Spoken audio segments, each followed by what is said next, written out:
Hello again, ArmAholics, HazBo here, and in today's workshop scenario showcase we are taking a look at the Snowblind Mini campaign by Thomahawk. Before we begin, there are 0 mod requirements for this one guys, just the base game and maybe some dim mood lighting, so there's going to be no excuse not to try this one out. Snowblind, a collection of 4 separate scenarios linked via an overarching story, is probably the closest thing you'll ever get to a linear cinematic experience within ArmA 3. The remarkable thing is, this has all been achieved with no voice acting, relatively simple to intermediate scripting knowledge, and English is not the creator's first language, so translations can be quite loose, should we say. We'll take a look on how Thomahawk has achieved this, but first let me give you a brief kind of rundown of what you'll be doing in the missions. So Snowblind starts in the aftermath of a failed NATO assault. Regaining consciousness in your vehicle, you awaken to the sight of CSAT forces sweeping the battlefield, which to be fair is a complete massacre. You're basically trying to make it to safety, but along the way you're completing tasking such as search and rescue of downed pilots, regrouping with friendly forces, and saving a high-ranking officer. Throughout the campaign you'll also fight delaying actions, get overrun by overwhelming forces, destroy anti-air assets and coastal defences, sniping, freeing hostages, pretty much all sorts guys. And this all plays out not too dissimilar to something like the golden age of Call of Duty for instance. Because the missions are so linear, I'm not going to spoil it but merely focus on the atmosphere and overall feel and why you should play the mission in the first place. So I've mentioned cinematic and linear in the same breath as ArmA 3, a military sandbox game with huge open world terrains. I've already mentioned there's no voice acting, no mods, and language translations that are about as smooth as Egyptian whiskey. So how the heck does Thomahawk force an ArmA 3 player into a linear cinematic playthrough? Well, I'm going to reveal the creator's simple secret to this. He doesn't. No forcing, no prompting, no arrows, nothing. The cinematic experience comes from Thomahawk's masterful use of time of day, light and shadow, perfect pacing, and set pieces. Of course there is further help from Panda Bear's brilliant snow script and ALIAS's ambient flare and battle scripts. The more linear pathing comes down to mixing the aforementioned stuff with the very underrated work on location design that includes really clever object placement and scripted events. And these two approaches combine to provide something so inviting that you forget you could literally just go off and do your own thing as you normally would within ArmA. So let's take a look at some examples. I'll be using footage from all over the campaign here to give you a kind of taster for all the locations on offer, etc. Naturally, we would start at Mission 1 and the opening scene. Here, CSAT infantry are scouring the battlefield, flares are popping off, the helicopter's low sweeping searchlight highlighting the carnage below, there's gunfire and traces erupting over the next ridgeline, and your objective is marked, but the natural inclination for you as a player is to wait for the forces to pass and then go investigate. The clever use of embedded custom military chatter also adds to the chaotic nature of the scene. 5 millimeters.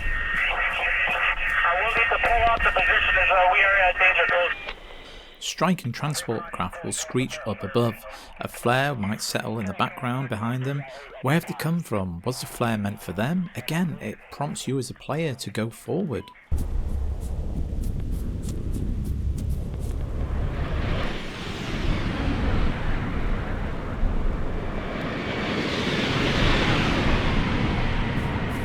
Objective markers are present and they give you a nudge in the right direction, but you're kind of invited to explore cleverly placed objects and scenes. These not only provide a breadcrumb path to follow, but add to the mood of the mission, and they provide ample cover for the firefights. You'll really need these in some of the missions. They might be short, but the AI seem to be on some kind of enhancement drugs.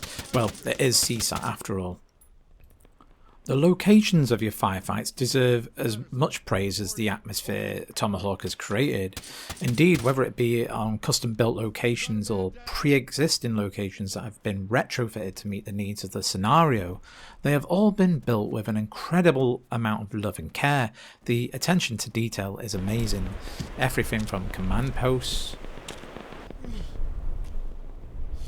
overrun fortifications, makeshift makeshift outposts,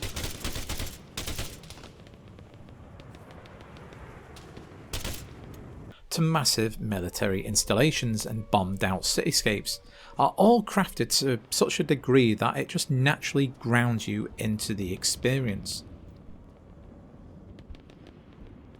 The amount and placement of enemy units is again just about right and fits with the pacing of the mission. Some will be simple and quick, others will need you to hunker down behind cover and throw a grenade or two. The pacing itself is very well done. You could have 2 minutes of marvelling at the scenes around you, then a chopper might drop off reinforcements, or flashlights suddenly turn on from the darkness ahead, and you're faced with a wave of infantry, and then you're back to marvelling at Thomahawk's set design. It's beautiful. Now, I realise ArmA 3 may be a near decade old now, but take this scene for example. Look at how the light illuminates the fencing, the signage, and how the snow looks against the backdrop of the dark silhouetted trees. I sat there just marvelling at this for quite some time. I think it's really easy to forget that with the normal operational scale of ArmA 3 that it still provides a great deal of beautiful moments. Come to think of it, all the missions are set against the backdrop of the night, but it's just the right amount of darkness for you still to be able to see, and at the same time let the creators' light sources really set the mood. It's simply masterful in that regard. And we really can't forget the musical score here. It not only adds to the atmosphere, but the subtle use of music really highlights moments of stumbling upon the aftermath of an ambush, or leftover destruction from a suggested previous engagement. Difficulty wise, it's a very mixed bag. While the missions are short and focused, the AI, as previously mentioned, seem to be a bit too capable, but this may be intended to invite the players to use all the carefully constructed environments.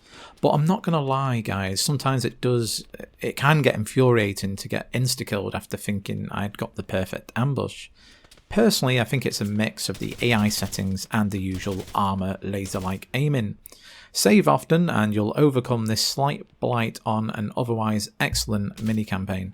The playtime for the missions range from 10 to 20 minutes, or longer if you're like me and just want to hang about just to explore the set dressings as it were. I did a suggested mods section in my last showcase, but here I would only recommend only kind of visual and audio mods. I take Bloodlust and GSRS sound mods for examples. These will just add to the overall experience. I personally would stay away from any AI mods because it will interfere with all the carefully placed waypoints and such. Guys, play this as it's intended is my best advice. There's nothing quite like it out there in the workshop, well as far as I know anyway. Please do pop any suggestions in the comment box down below. Talking of suggestions, I can only imagine what could be with the creator's vision mixed with some good voice acting and possibly better translations. One thing to note though guys, I think the first part of this campaign came out in 2017, but it still works like a dream. There are however a few issues I ran into though. Number one, the end mission triggers, particularly on mission 1, take ages to activate. It will do so eventually, but give it some time guys. Number 2, performance.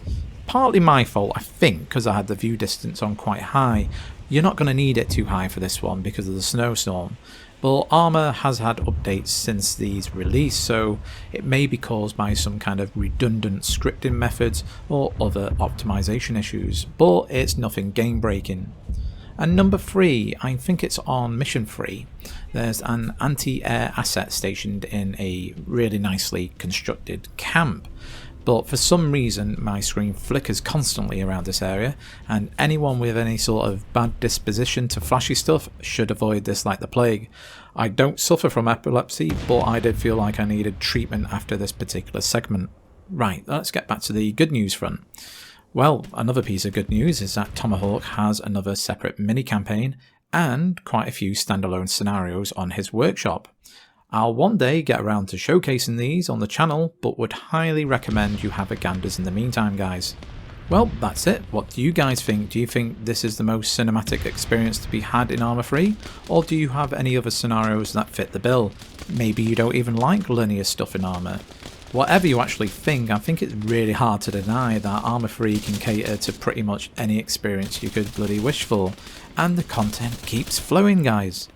Right, I'll wrap it up here, but before I go, a massive thank you is in order. Thanks to your viewership, comments, subs and general interactivity, the channel has now grown to 500 plus subscribers. I've got a channel review lined up, nothing special, it's like a reflection on what's worked and what hasn't worked so far, and you'll probably get to know a bit more about me as a person, and as it's quite off the cuff really, if I'm going to be honest. It'll also detail some of the stuff I have planned for the near future. Anyway, I'll end it here by saying hope you've enjoyed, comment, like and subscribe, you know, the usual shit, and I'll see you all in the next one. Bye!